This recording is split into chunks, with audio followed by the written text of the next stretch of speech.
August 26, 1970, 11 a.m. A service station 85 kilometres south of Townsville, far north Queensland. The attendant is wiping down pumps when a car pulls in. He walks over, ready to fill the tank, make small talk about the weather and to send them on their way. But that's when he hears the voices from inside the car. Children's voices. High and maybe even a little frightened. The younger one asks, "Are we there yet?" Then the older one, her voice edged with something the attendant will remember for the rest of his life. "When are you taking us to Mummy?" He glances through the window. Two little girls in blue school uniforms. The younger one can't be more than 5 or 6. The older one maybe 7 or 8. They're in the back seat, looking small and lost. The driver says something the attendant can't quite hear, pays for the petrol and then drives away. The attendant watches the car disappear down the highway heading south. Something about the scene bothers him. The tone in that older girl's voice when she said, "Mummy." The way it sounded less like an ordinary question and more like a plea. But what's he supposed to do? Stop every car with kids in it? People travel with children all the time. They're always wondering when they're going to arrive at their destination.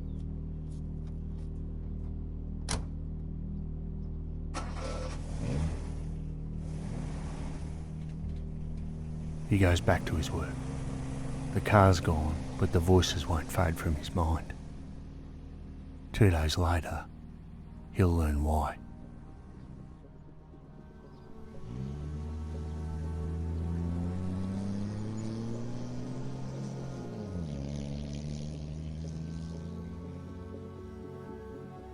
Two little girls, Judith and Susan Mackay, were found murdered in a dry creek bed 25 kilometres southwest of Townsville. Two little girls that exactly fit the description of the ones that he'd seen. Two little girls that the man driving the car had taken from their neighbourhood that morning, driven them around for hours while their mother frantically searched, and then raped and killed them both before folding their school uniforms neatly beside their bodies. 2 days later, the attendant will realise that he heard those girls begging for their lives, and he didn't know it. Welcome to Struth, where we cover Australia's most perplexing mysteries. And today you're going to hear about a stretch of highway where at least 10 people were murdered or vanished between 1970 and 2017. Bodies found in dry creek beds with bullets in their skulls. Hitchhikers who vanished into the vast emptiness between townships. Motorcycle adventurers executed in the spinifex grass. A young man who called home and then disappeared so completely that his case would change how Australia handles missing persons forever. This episode deals with extremely serious crimes, including the murders of children, sexual assault, and violence. The stories I'm about to tell involve real victims and real families who have lived with these tragedies for decades. If you're not in the right headspace to hear about these topics, please save this episode for another time. But for those who continue listening, I've made every effort to tell these stories with respect for the victims and their families, while maintaining the factual accuracy these cases deserve. And this case is a request by a long-time listener and supporter of the show, Mary Lou. If you'd like to request an Australian mystery for me to cover, make sure you reach out via the socials or an email. All of the links are in the show notes. So thanks to Mary Lou for requesting this one.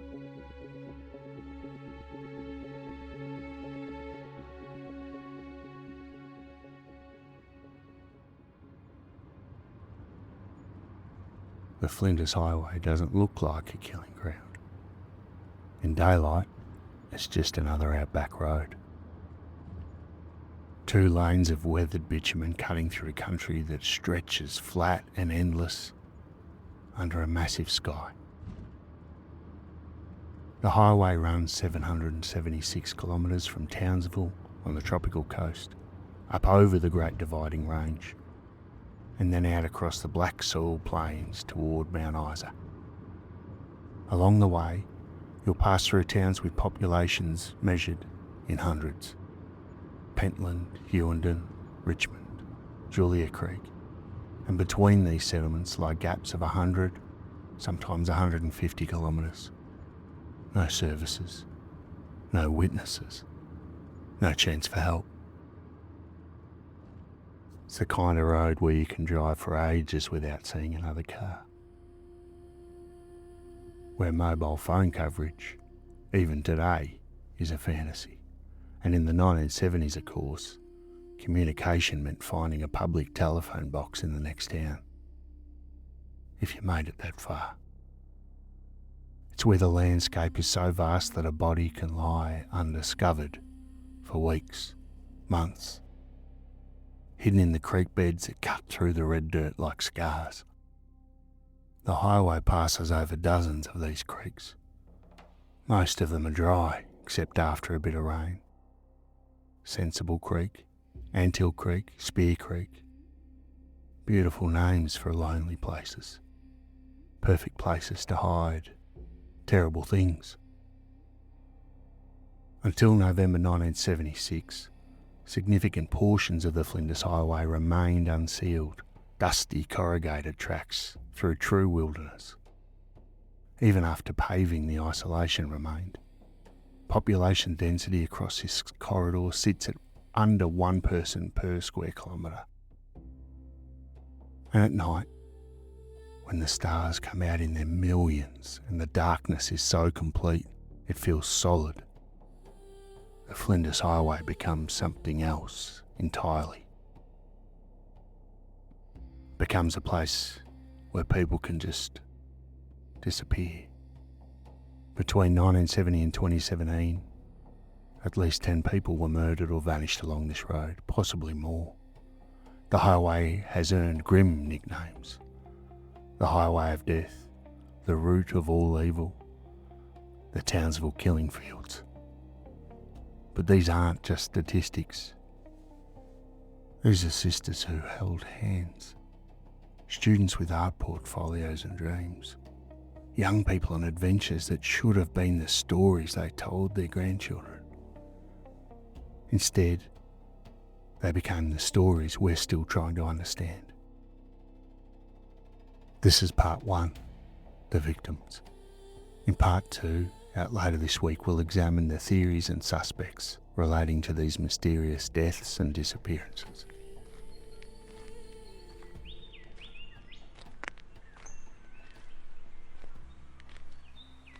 The pattern began on a Wednesday morning, August 26, 1970, Townsville in North Queensland. The Mackay family home sits in a quiet neighbourhood, ordinary, safe, the kind of place where children walk to school without a second thought. 7-year-old Judith and 5-year-old Susan Mackay have done this walk dozens of times. 200 metres from their front door to the bus stop, 3 minutes, maybe 4. And at 7:50 a.m, their mother watches them leave. Judith in her blue school uniform, her younger sister beside her. They turn the corner, heading for the bus stop at the intersection just down the street. But they never arrive. At 8:10, a witness named Bill Hankin sees something that will haunt him for the rest of his life. 2 girls in school uniforms being driven away from the school. Not toward it, away. He notices because something about the scene doesn't feel quite right. But he's not close enough to intervene, not certain enough to act. By the time the wrongness crystallises into alarm, the car's gone. 3 hours later, 85 kilometres south of Townsville, A service station attendant hears children's voices from a car at the pump. The younger one asks, "Are we there yet?"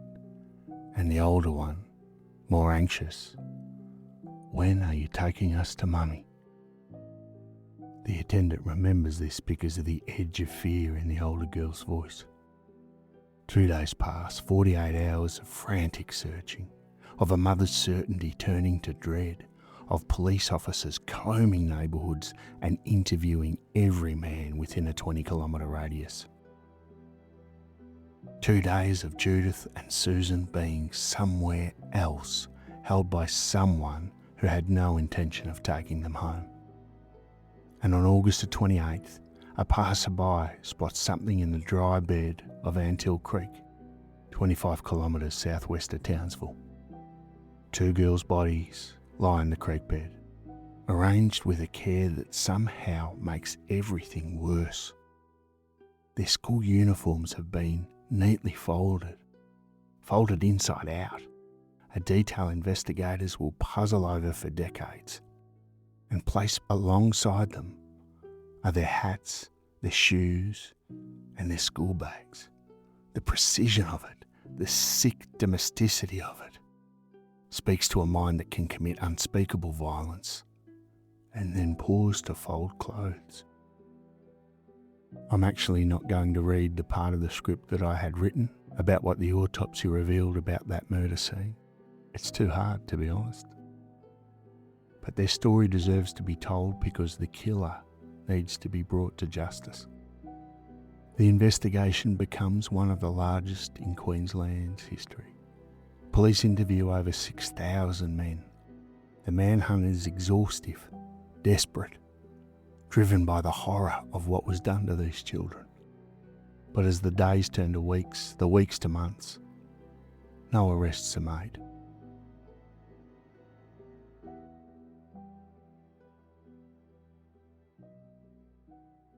Two years after the Mackay sisters were murdered, the Flinders Highway claimed 2 more young women. Robin Owenville Bartram and Anita Cunningham were both 18. Art students from Melbourne with dreams as big as the country they wanted to explore. In July 1972, they packed up their art supplies, pooled their money, and set out to hitchhike around Australia. It was the sort of thing young people did back then. Not a reckless adventure, but a practical, economically viable way to see the country. The University of Queensland even had designated hitchhiking zones on campus through the 1980s. Service stations sold maps marking the best pick-up points. Bus and train schedules were sparse and expensive, so hitchhiking was normal, accepted, safe. Or it was supposed to be. Robin had family in Bowen, Queensland, a coastal town north of Townsville. That was the destination, a place where they could rest and regroup before continuing on their journey. First they went west to Darwin, experiencing the frontier rawness of the Northern Territory. Then south to Mount Isa, the mining town in the middle of nowhere where the earth is torn open for copper and lead. And from Mount Isa, they'd head east along the Flinders Highway to Townsville, and then north to their final destination, Bowen. It was a simple plan. Thousands of young people made similar journeys every year. But in November 1972, Robin and Anita caught their last ride. Someone picked them up along the Flinders Highway, somewhere between Mount Isa and Townsville. The driver was someone they trusted enough to get in the car with, someone who didn't immediately set off alarm bells, and they were never seen alive again. On November 15th, 1972, a passerby notices something unusual near a railway bridge at Sensible Creek, 80 kilometres west of Charters Towers, right along the Flinders Highway. The bridge crosses a creek bed that's dry most of the year, a lonely spot where the road cuts through country so empty it feels like the edge of the world. And under that bridge, partially buried in a shallow grave, is a skeleton. The remains are identified as Robin Heinville Bartram. Forensic examination reveals she was sexually assaulted and then shot twice in the head with a .22 caliber rifle. The position of the wounds suggests that she was kneeling when she was killed, kneeling in the dirt under a railway bridge in the middle of nowhere, knowing what was about to happen but unable to stop it. The body of Anita Cunningham is never found. The investigation continues for years, then decades.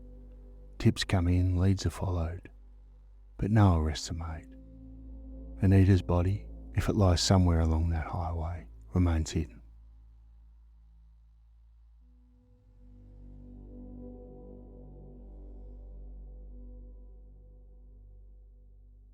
Three more years pass. 3 years of the Flinders Highway carrying its secrets, of families grieving without answers, of investigators chasing leads that vanish like water in the desert heat.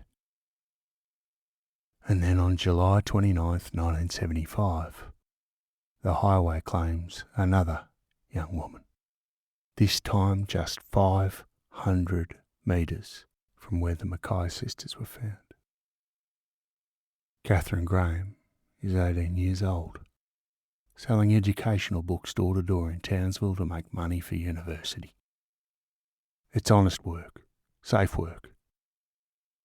And on this particular Tuesday evening, she's working in the Hermit Park neighbourhood, knocking on doors, making her pitch, moving from house to house as the sun begins to set. At 8:19 p.m, she calls her mother from a public telephone box.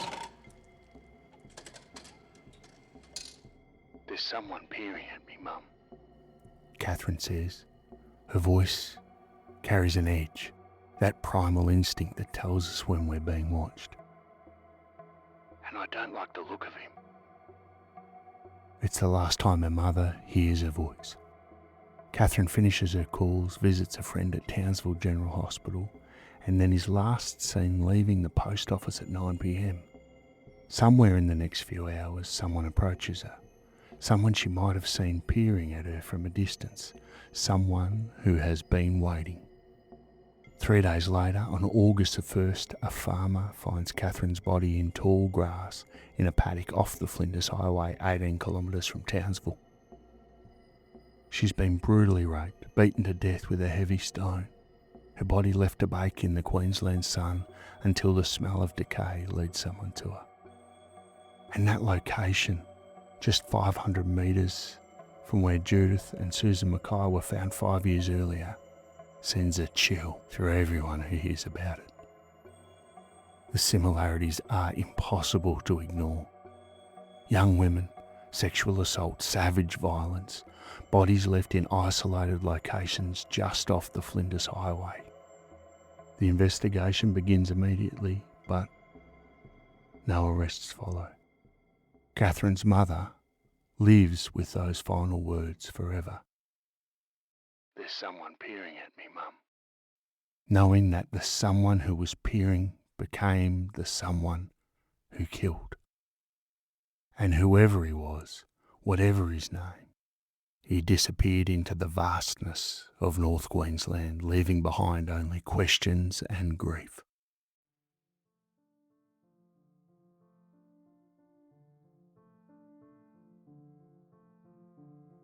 By 1978, the pattern along the Flinders Highway is undeniable, but the violence is random, scattered across years and locations. The cases seem connected by geography and method, but lack the signature of a single killer working systematically. And then in October 1978, something different happens. Something that suggests calculation rather than opportunity, premeditation rather than impulse. 3 young people on a motorcycle adventure are executed with military precision. Karen Edwards, Timothy Thompson and Gordon Twaddle represent everything good about Australian youth in the late 1970s. Adventurous, optimistic, trusting. Karen, 23, flies from Melbourne to Alice Springs to meet her boyfriend, Tim, 31, and his mate Gordon, 21, a New Zealander who's come to Australia for the adventure of a lifetime. They plan to ride motorcycles down the east coast, arrive in Melbourne by Christmas, meet Karen's family, and celebrate the holiday together. Tim and Karen ride a distinctive red and gold 1977 BMW R100 with a homemade sidecar. In the sidecar rides Tristy, their golden coloured dog. Gordon rides a blue Suzuki. They make quite a picture, 3 young people, 2 motorcycles, and 1 bloody happy dog, heading into the outback under a sky so blue it often hurts to look at. On October the 4th, 1978, they check into Moondara Caravan Park in Mount Isa. That evening, an unidentified man drives into the caravan park in a brown and white Toyota Land Cruiser. He strikes up a conversation with the trio. Friendly, interested in their journey and offering local knowledge, maybe even a cold beer. The kind of outback hospitality that's part of Australian mythology. After that night, no one sees the trio alive again. 3 weeks pass.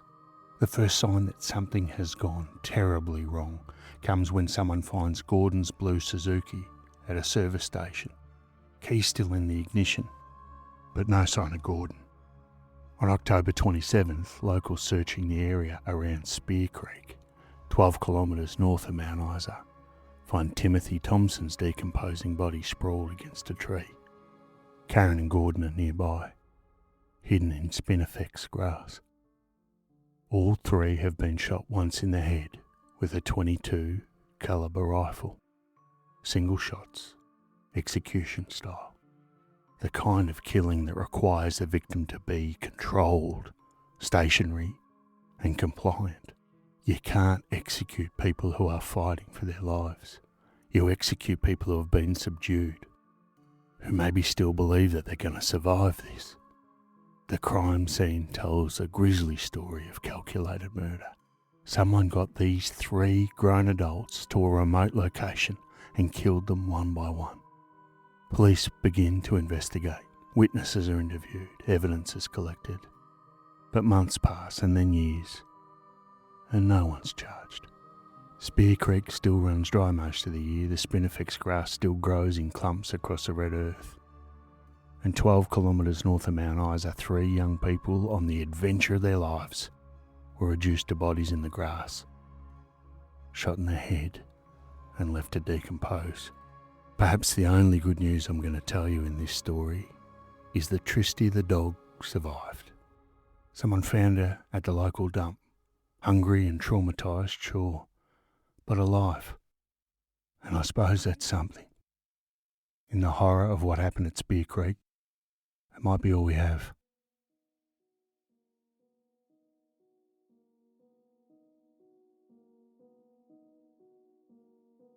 Another 4 years pass. The Flinders Highway quiets, or at least seems to, and then, on November the 3rd, 1982, it claims yet another victim. This time someone who disappears so completely that his case will haunt Australia for decades. Tony Jones is 20 years old, from Perth. He's on the final leg of a 6-month working holiday around Australia. A gap year adventure like so many thousands of young Australians take. He's worked his way around the country, made a heap of friends, had amazing experiences, and now he's ready to head home. But first, one last visit with his brother Tim, who's cycling from Townsville to Mount Isa. On November the 3rd at 8:50 p.m, Tony calls his family from a phone booth in Townsville. He's in good spirits. The call is routine, relaxed. He tells them he's about to start hitchhiking the Flinders Highway to meet Tim in Mount Isa. He'll call again when he arrives. But he never calls. On November the 12th, 9 days after Tony's phone call, someone resembling him is seen at the Grand Hotel in Hughenden, a small town along the Flinders Highway. There might have even been an altercation. The details are hazy and the identification uncertain. It could have been Tony, but it could have been someone else entirely. After that, nothing. No confirmed sightings, no body, no personal belongings found along the highway. Tony Jones simply ceases to exist somewhere between Townsville and Mount Isa, along that same 776 kilometre stretch where so many others have died before him. His family has to travel 5,000 kilometres from Perth just to file a missing person report in person, because Queensland police won't take it over the phone and don't seem to understand the urgency. The investigation that follows will reveal failures so profound they'll help to expose corruption throughout the entire Queensland police force. But all of that comes later. Right now, in November 1982, Tony Jones is just another young person who got into a car along the Flinders Highway and vanished. His brother Tim, cycling toward Mount Isa, waits for Tony to arrive. And waits. And waits. But Tony never shows up. He never calls. And he never gets to go home to Perth.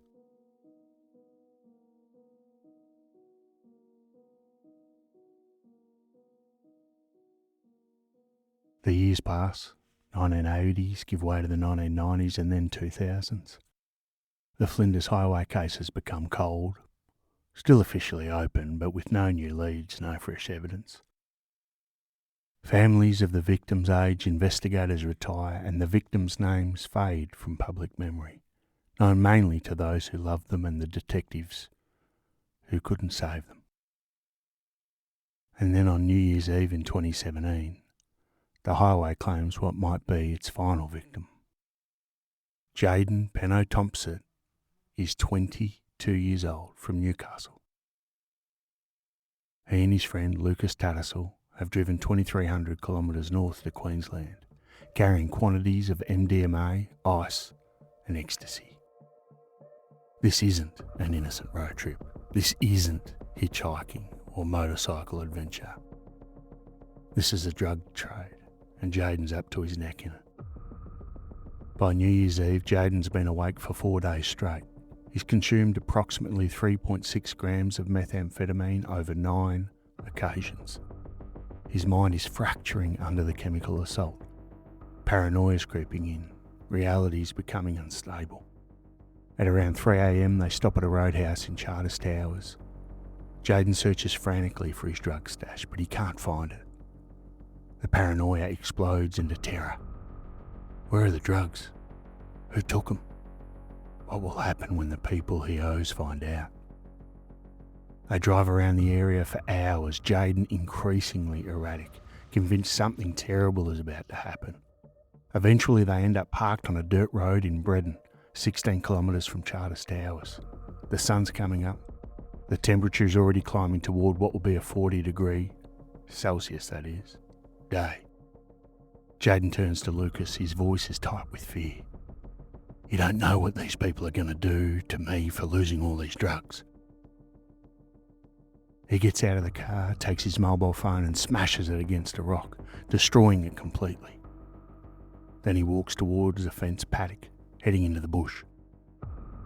Lucas watches him go, searches briefly, calls out, but Jaden keeps walking, disappearing into the spinifex and scrub. Lucas waits.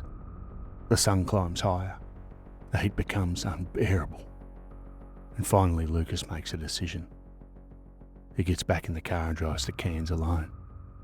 3 days pass before anyone files a missing person report. Jaden's friends know he was carrying drugs. Some mistakenly believe he even has an outstanding warrant, and nobody wants to involve the police in this. So when the search finally begins, it's too late. Jaden's been missing in 40-degree heat for 3 days while severely drug affected. If he's out there, he's almost certainly dead from exposure. They never find his body. In 2021, coroner Nerida Wilson rules that Jaden died from exposure while severely drug affected. Police find no evidence of foul play. It's a straightforward case, they say, tragic, but not mysterious. A young man high on meth wandered into the bush and died. But Jaden's mother, Rachel Penno, doesn't believe it. She thinks Jayden was murdered over drug debts. She hires a private investigator, makes multiple trips to the area, searching the bush herself, refusing to accept that her son simply walked away and died. And in October 2024, human remains are discovered near Charters Towers. Forensic examination determined whether they're Jayden's or not is ongoing. So the question is, does Jayden Penno Thompson belong on the highway of death chronology? His circumstances are completely different from the earlier victims. He wasn't an innocent traveller. He was involved in drug trafficking, paranoid and severely intoxicated, making decisions no sober person would make. But he did disappear along the same highway corridor where so many others have died. His body, if it's out there, has never been found. His mother believes he was murdered, and the mystery of what actually happened to him does remain unsolved.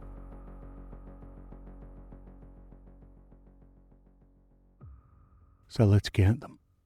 Judith and Susan Mackay, 7 and 5 years old in 1970. Robin Hohenville Bartram and Anita Cunningham, both 18, 1972. One body found, one still missing somewhere along that highway. Catherine Graham, 18 years old, 1975. Karen Edwards, Timothy Thompson, Gordon Twaddle, aged 23, 31 and 21 respectively in 1978. Tony Jones, 20 years old, 1982. And Jayden Penno Thompson, 22 years old, 2017. 10 names across 47 years. But some investigators believe there may be more. Other travellers who vanished without anyone noticing they were gone. Drifters with no family to report them missing. People who simply disappeared into the vast emptiness of North Queensland and were never counted among the highway of death's victims. Flinders Highway stretches 776 kilometres through some of the most isolated country in Australia. Between Townsville and Mount Isa, there are 1,000 places to hide a body. As we've learnt today, dry creek beds and spinifex grass do a pretty good job. Remote bridges, empty paddocks, places so incredibly lonely that the only witnesses are the crows and the endless sky. These people, these 10 we know about, got into cars along this highway. They trusted the wrong person on the wrong stretch of road. Their families have lived with losses that have no resolution, with questions that have no answers, with grief that compounds year after year, because without a conviction, without justice, that wound never closes.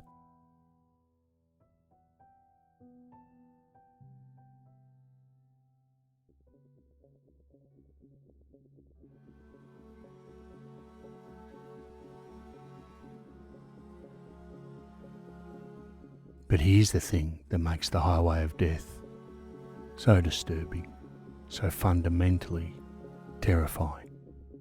We don't know if this is one story or 10 separate tragedies. We don't know if a single predator stalked this highway for years, or if multiple killers independently discovered that the Flinders Highway offered the perfect hunting ground. And to be honest, I don't know which one of those two things is worse. Struth. What a frightening thought. In part 2, out later this week, we'll follow the investigations. The carpenter who confessed to murder in a pub and was never convicted. The prison officer caught driving a murdered man's motorcycle. The police corruption that destroyed an entire investigation.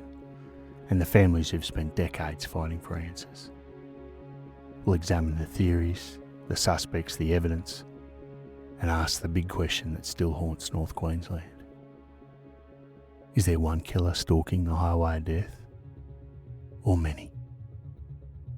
If you don't want to miss part 2, make sure you hit subscribe or follow wherever you get your podcasts. Thanks for listening.